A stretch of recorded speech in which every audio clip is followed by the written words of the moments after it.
এনকর রকম ব্রিজের উপরে মানে খুব একটা মজার মানুষ মানুষ কারে কয় মানে সেই মানুষ আরতাছে না মানে খালি খালি ভিডিও বানাইতেছে মানুষ আমি বলছি অলরেডি ভিডিও বানাবার আমি বলছি ব্লগ একটা বানাই ফেলাই তার জন্য মানে বললাম যে এদিকে মানুষ কারে কয় এদিকে মানে পুরা ফটো ওঠায় মানে ব্যস্ত হ্যাঁ মানুষ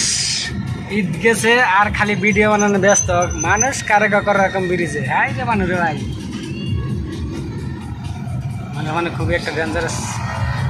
প্রোগ্রাম চলতেছে ব্রিজের উপরে আর বাইকের এখানে পুরো স্পিডে চলতেছে বললাম যে আমি একটা ব্লগ একটা বানাই হলো তার জন্য আমি মানে ভিডিও স্টার্ট করলাম তো যে সব দেশে যেখান থেকে দেখতেছেন ভিডিওটা বেশি বেশি করে শেয়ার করে দেবেন আর ফলো করবেন সাবস্ক্রাইব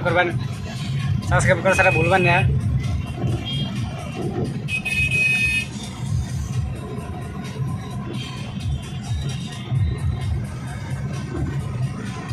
এটার নাম এলো করারকম ব্রিজ জনিয়া করারকম ব্রিজ যদি আপনারা আসেন দেখতে পারবেন মানুষের কীরকম সঙ্গম আর মানুষের কীরকম ভিড় মানে ঈদের মৌসুম আছে দিকে মানে খুবই একটা ভিড় পড়ছে মানে খালি ভিডিও বানাইছে ব্লগ বানাচ্ছে শর্ট ভিডিও বানাচ্ছে লেডিস মানে ওই যে লেডিস আর জেন্টসের কোনো কথা নাই সব আইনে বানা লাগছে নু দেন যে সামনে থেকে একটা মালটানা গাড়ি নিয়ে ডিজে লাগাইতেছে খুবই মজার গান বাজাইতে হালা রাইছে ওই যে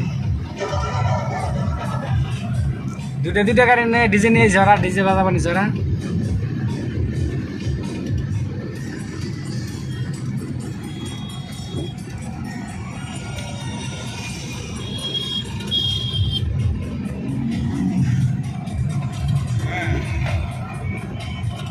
ভিডিও আজকে এই দূরে থাকে না আপনার টাটা বাই বাই।